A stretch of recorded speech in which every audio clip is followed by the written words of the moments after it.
SkottyCars.com. Today I'm going to talk about why I can't stand the use of plastic in modern cars. And I'm going to do it by showing you the difference between a 30-year-old BMW and this 5-year-old BMW. Now, if you notice on this older Beamer, the bumper is made out of metal and rubber. After all, they are called bumpers. They're made for bumping into things. So if you do bump into something at a low speed, no real damage is done. But check out the newer BMW, all plastic. So if you bump into something, the plastic will break. And you might think, hey, it's only plastic, but wait till you price how much the plastic on this BMW costs. And when you look under the hood of the old Beamer, look at this. Lots of metal parts. Engines get hot, metal parts get hot. It doesn't really bother them. They can last many, many years. Now compare that to the inside of the hood of a newer BMW. Plastic is everywhere. Even the top of the engine is plastic. And guess what happens after a few years of driving? The plastic gets brittle, cracks, then you have all kinds of problems. 30 years later, this old Beamer's still humming down the road. But I really doubt that this newer Beamer's going to be driving down the road 25 years from now. Because in my experience working on them, once they get 8 to 10 years old, all the plastic starts to crack and people just get tired of fixing them. As an example, under this plastic intake manifold, there are plastic hoses that feed the cooling system.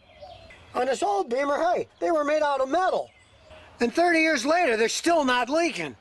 But these plastic ones will crack long before that, and replacing them isn't all that easy. You can spend over $1,000 taking all the top of the engine apart to get to them.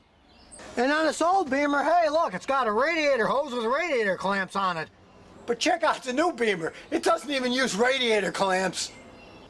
It uses radiator hoses that have plastic fittings on the end with O-rings inside. So when the plastic gets old and brittle, and it always does, you can't just put another hose in a clamp. You have to buy a radiator hose assembly with the plastic molded into it, and they cost a ton. And of course, the outside door handles are made of plastic too. But what really bugs me about that is they're painted. Like they're trying to hide the fact that they're made out of plastic. Which makes it even worse, because then, when they break, as they always do, you gotta get the thing painted to match the car. Can anyone say planned obsolescence? No, I suppose engineers will give you reasons for using plastic, but there's only one main reason. And that's Mr. Franklin, money. Plastic is just so much cheaper to make. Heck, even this 30-year-old BMW has a plastic radiator in it. They started it long ago. Needless to say, this isn't the original plastic radiator in this car. Metal radiators just cost a lot more money to make. They last a lot longer, but hey, money's the name of the game. So the next time that something plastic breaks off when you're working on your car, don't blame me, because I can't stand it either. And remember, if you've got any car questions, just visit SkottyKilmer.com. And I'll answer them as soon as I get back from the asylum.